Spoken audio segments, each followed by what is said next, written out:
global music that you make, to me, it seems like you deliberately are doing this on purpose to please everybody. Is that something? No, I go in the studio like a scientist. And I try to figure out like, okay, how can this go as wide and make as much impact on this earth as possible? It's like, if you tagging, you want to get up on the heavens. Right. You want that freeway overpass. Yep. You want that train that goes through all boroughs. If you tagging in the alleys, only a couple of people gonna see that tag. Right. So I want all city. Like it's this tagging mentality. I want to get up. I want landmarks. I want it never to be erased. That same mentality, that competitiveness. I'm like, oh man, what you on top 40 rating? How do I get everywhere? Like, how do I get everywhere? I know what the projects is like. Right. I want to change my projects. I just don't want to talk about my projects. I want to go back to my projects and change it for the better. Right, with something to offer. And so my when I enter the studio, this is the realm that I go into that impacts the globe. Why wouldn't you? Why? My thing is like, why wouldn't I want to have business in Uruguay and Paraguay? Why don't I want to have business in,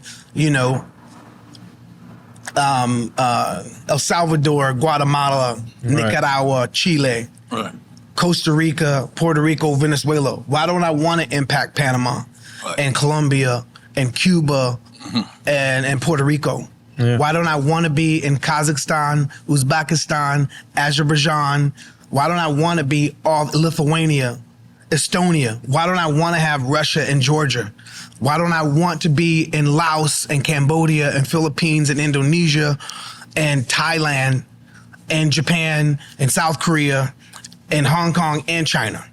Why don't India? Why don't I want all across the continent of Africa? Why don't you want to go to Ethiopia? Why don't you want to go to Sudan? Why don't you want to go liberate folks and show them that black folks can have global impact? And I think it's a setup that black folks don't have that global impact perspective. Like, I think they set us up not to want to have global business and be local. That's a setup. That's a mindset that whether we like it or not, we've been conditioned not to see ourselves as global impactors. Like there's a song called Rock the Planet Rock. I took that shit seriously. Like, oh, wait. Yo, you want to rock the planet? Yep. Rock the planet, rock, don't stop. Like, oh, wow, those are coordinates. Well, say no more. Let's go rock the planet. I just didn't think it was like a metaphor. Those are serious coordinates to go out and do business. Rock the planet, rock, don't stop. Right? That's my whole, like, let's get it. Let's do it as big as possible.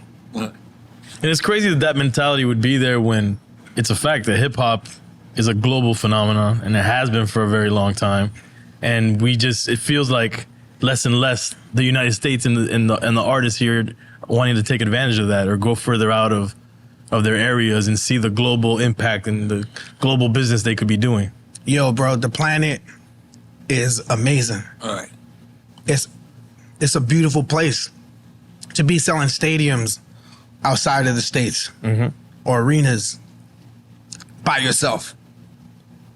It's a beautiful thing to be able to do that. And I think because I grew up in an all-Mexican neighborhood, went to an all-white school, black family, went to all-black church, hung out with Filipinos on the weekends, started your group with a Filipino, that is the... You were a Rubik's Cube of all that.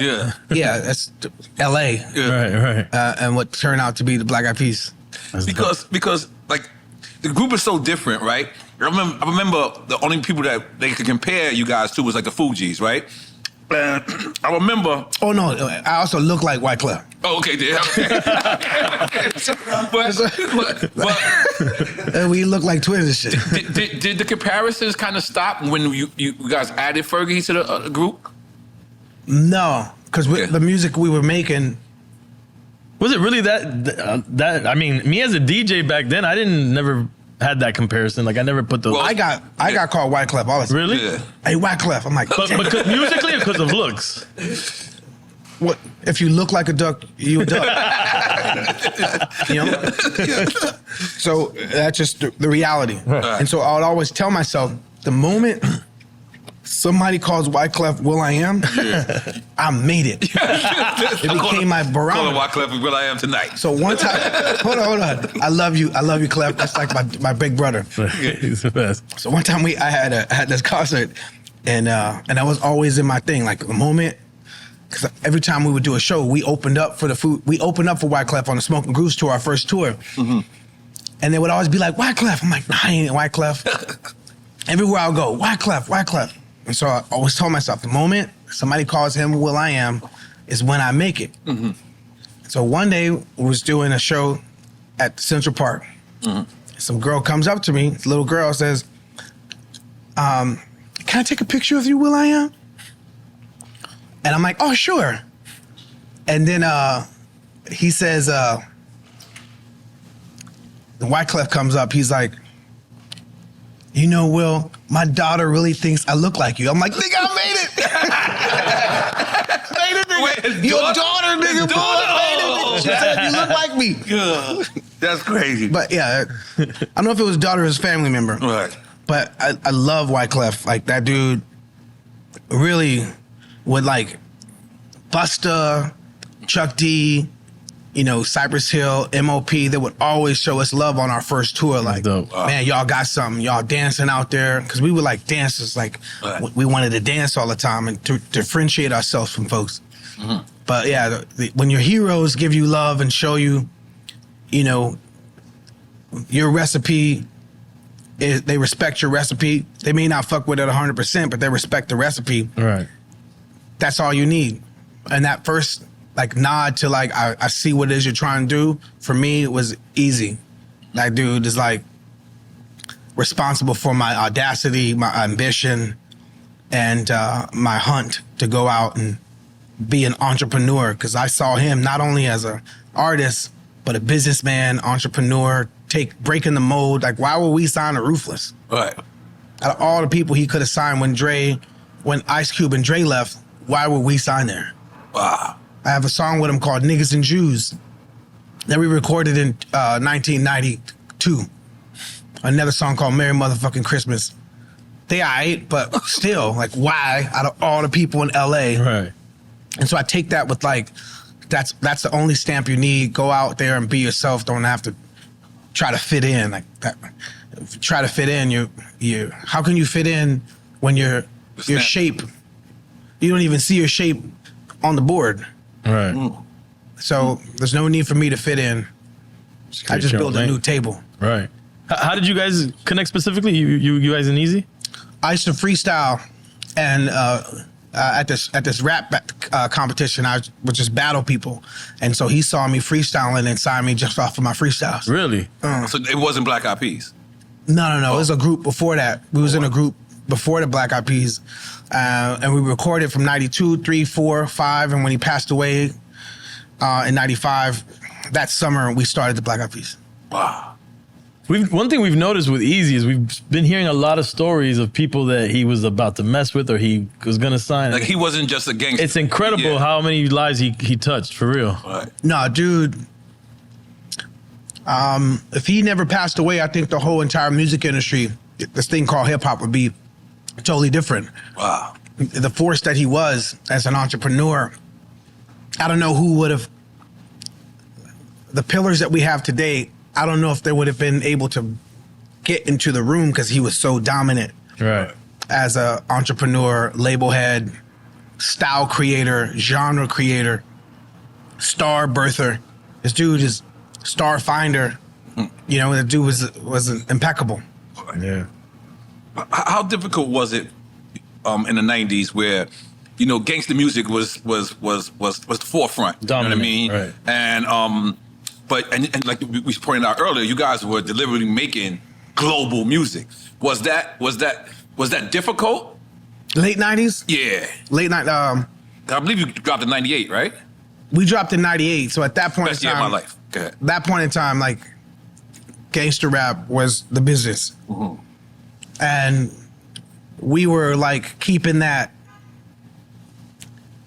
boom bap or that musical conscious, you know, our version of Tribe alive. Because I'm a, although we were signed to Ruthless, I based my whole entire career and my artistry off of We can see that. Q-Tip, Tribe Called Quest, De La Soul. Wow. Of course. And there's this one song, Groove is in the Heart. Yeah, absolutely. That recipe to me, that's just Black Q-Tip's Eyed on Peas. there. Yeah. All right. You know, there's a black dude with a white girl, but a freaking dance song that's soulful. That's an incredible record. Yeah. You know, that to me told me like, oh wow, that's the recipe. Every time I see Tip, I try to thank him as much as possible because I appreciate him. And now he's almost single-handedly changed my life, the course of my life, with his expressiveness, his fearlessness, and just how colorful he is with his writing, his producing. I just wanted to do my version of that. And so I really, like I said, I don't try to fit in. I don't try to like, you know, follow the herd. So I didn't really mind. I didn't really like, oh man, we got to be a little harder. Right. I'm cool with that. Right. You know, Being yourselves. Because there was this lyric that Pa said, "Fuck being hard. Pasta Noose is complicated." Right. So I'd rather be complicated. Right. I'd rather try to take complex thoughts and simplify them. Being hard, I don't want to live a hard life. Right. I want to live an easy life. Right. So why do I want to put myself in a configuration of hard that represents difficulty? I don't want that. Coming out the projects, I want like I said, I want to go back to my projects and uplift it. Our records, we never talk about the neighborhood we're from. There's no need to talk when you want to do. And so I'd rather do my art, take my proceeds, go back to the neighborhood in a way that is fruitful, seed planting, nurturing, mentoring the kids, and involving the community in the process, you know?